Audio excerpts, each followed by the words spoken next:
गुरु प्यारी साथ संगत जी, आप सभी को प्यार भरी राधा स्वामी जी। जिसको अपने सतगुरु पर पूरा विश्वास है तो सतगुरु भी कभी उसके विश्वास को डगमगाने नहीं देते।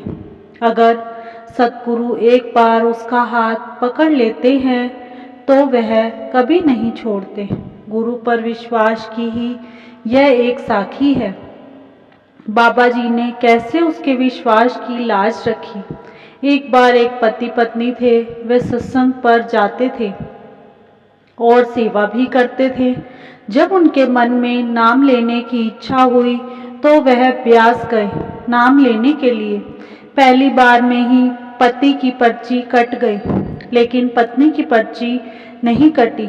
वह पति पत्नी दोनों चाहते थे कि हम जोड़े में ही नाम लें। लड़की तो सत्संगी परिवार से थी, शादी से पहले भी सत्संग घर में सेवा करती थी, लेकिन लड़का तो शादी के बाद ही सत्संग जाने लगा था। लेकिन बाबा जी की मौज देखो, लड़के की पर्ची कट जाती थी पर वह लड़का पर्ची नहीं लेता था। सेवादार कहते थे कि भाई तुम तो पर्ची ले लो, तो वह कहता था कि नहीं, हमने जोड़े में ही बाबा जी से नाम लेना है। 8 बार नाम के लिए जाने के बाद उन दोनों को इकट्ठे पर्ची मिली और फिर उन्होंने अपने प्यारे बाबा जी से नाम ले लिया। नाम लेने के बाद दोनों पति पत्नी को इतना सिमरन करने का शौक हुआ कि वह दोनों सुबह 3 बजे उठकर सिमरन पर बैठ जाते थे। पति तो 1-1.5 घंटे सिमरन करने के बाद सिमरन करके उठ जाता था, लेकिन उनकी पत्नी भजन सिमरन को पूरा समय देती थी। उसका पति बहुत खुश होता था कि बाबा जी की दया से वह भजन सिमरन को पूरा समय देती है।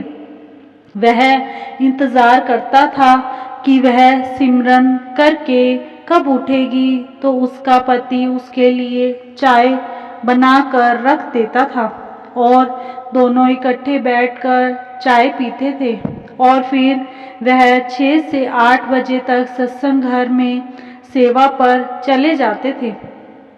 ऐसे काफ़ी समय बाबा जी की दया से सब ठीक ठाक चलता रहा। एक दिन जब वह सुबह 3 बजे उठी तो उसने अपने पति को भी भजन सिमरन करने के लिए उठाया, तो वह नहीं उठा। उसने हाथ लगाकर देखा तो उसकी सांसें भी नहीं चल रही थी। वह बहुत हैरान हो गई कि इनको यह क्या हो गया है। रात को तो अच्छे भले खाना वगैरह खाकर सोए थे। अगर इनको रात को कोई तकलीफ हुई थी तो उन्होंने मुझे क्यों नहीं जगाया। अब मैं क्या करूं, कहाँ जाऊं। फिर वह सोचने लगी कि अगर मैं अभी सब रिश्तेदारों को फ़ोन करूंगी तो वह सभी थोड़ी देर में आ जाएंगे और मेरा भजन सिमरन रह जाएगा। उसने बाबा जी की फ़ोटो की ओर देखा और सोचा, पहले मैं अपना भजन सिमरन कर लूं, फिर उसके बाद सभी रिश्तेदारों को फ़ोन करके बताऊंगी। उसने रोते रोते बाबा जी को माथा टेका और सिमरन करने बैठ गई। जब वह सुबह सिमरन करके 6 बजे उठी तो उसने देखा कि उसका पति बिल्कुल ठीक ठाक उसके सामने चाय का कप लेकर खड़ा है। यह सब देखकर वह बहुत हैरान हुई और अपने पति से बोली कि मैंने जब सुबह 3 बजे आपको उठाया था तो आप नहीं उठे। तब मैंने देखा था कि आपकी सांसें भी नहीं चल रही थी। आपको सुबह क्या हो गया था। तो वह बोला, मुझे 3 बजे बाबा जी अपने साथ लेकर जाने के लिए आए थे, लेकिन पता नहीं फिर क्या हुआ। उन्होंने थोड़ी देर के बाद मुझे फिर वापस भेज दिया।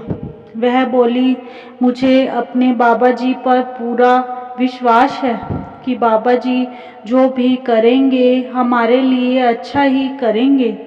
बाबा जी ने मेरे विश्वास की लाज रख ली और आपको वापस भेज दिया।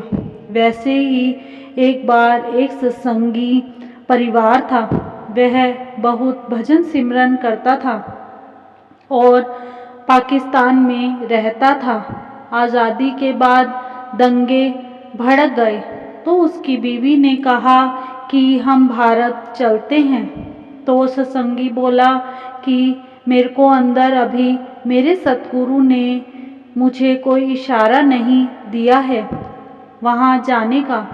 जब वह दोबारा भजन सिमरन करने बैठा तो उसे अंदर सतगुरु ने कहा कि तुम यहाँ से चले जाओ। सत्संगी अपनी बीवी बच्चों को लेकर वहाँ से चला गया और उसके बाद दंगाइयों ने उसका घर जला दिया। वह सब वहाँ से भागकर किसी घर में छुप गए थे। बाबा जी फौजी कप्तान का रूप धारण करके और फौज लेकर उस घर के चारों तरफ खड़े हो गए उनकी रक्षा करने के लिए। मुसलमान घर के बाहर खड़े रहे और फौज के सामने कुछ ना कर सके।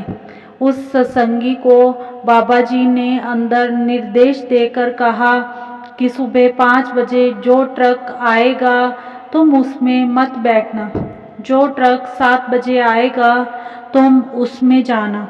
उस सत्संगी को बाद में पता चला कि जो ट्रक 5 बजे गया था उसके सब लोगों को दंगाइयों ने रास्ते में ही मार दिया था।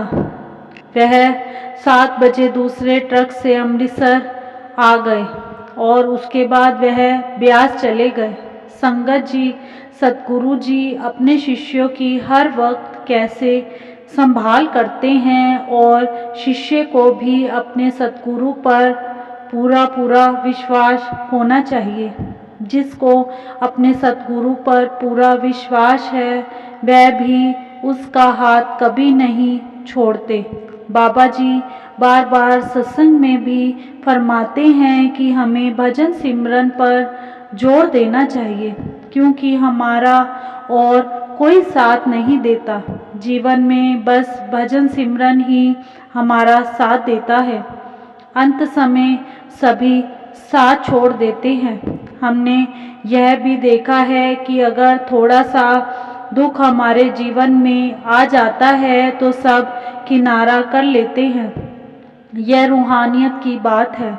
इसीलिए गुरु से प्राप्त नाम दान की ताकत को पहचानो, उसकी अहमियत को समझो और भजन सिमरन पर जोर दो ताकि हम अपने असली घर में पहुंच जाएं और सदा सदा के लिए दुखों के बंधन से आज़ाद हो जाएं। इसी के साथ इजाज़त चाहते हैं। कल मिलेंगे एक नई साखी के साथ। तब तक के लिए राधा स्वामी जी। अगर आपको साखी अच्छी लगी हो तो कमेंट बॉक्स में राधा स्वामी अवश्य लिखें जी और चैनल को सब्सक्राइब करना ना भूलें जी। राधा स्वामी जी।